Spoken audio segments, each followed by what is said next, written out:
I think awe is an emotion.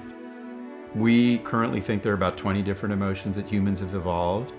They are brief states that happen to you that involve expressive behavior and physiology in the brain and in your body, and awe has those qualities. But where awe is really fascinating is that it is in its complexity, in that it has a sense of fear and dread very often, where people feel worried and horrified, but at the same time, awe can be oceanic and full of love and gratitude. I think we have new scientific evidence that helps illuminate this dynamic.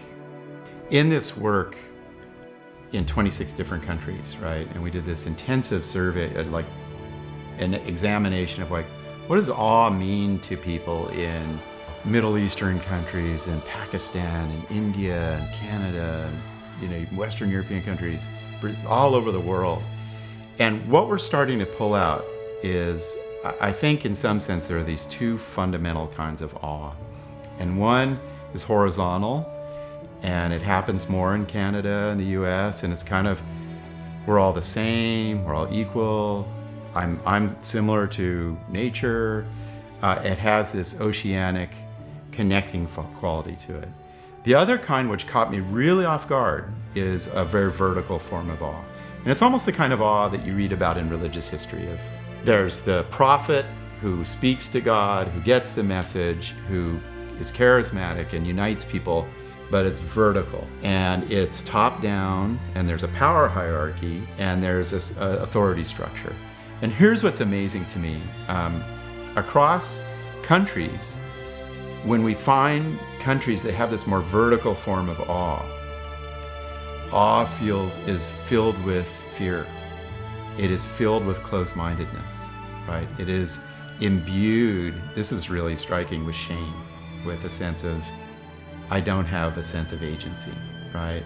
And I think it's going to be interesting to start to think about some religions are very vertical, and will cultivate this kind of vertical awe of like, don't question, you are ashamed, cover up, right? Other kinds of religions may be more horizontal, of people are the same. And this is the age-old question for us as scientists, which is how much of this is universal, right? This is just part of the mind, and how much of this is shaped by the historical moment? Were you born in the Middle East 2,500 years ago? Or were you born in Silicon Valley or Canada? And what I really believe, and we're getting data that are getting close to this, is that there is this universal structure to awe, which is the self is connected to something vast, right?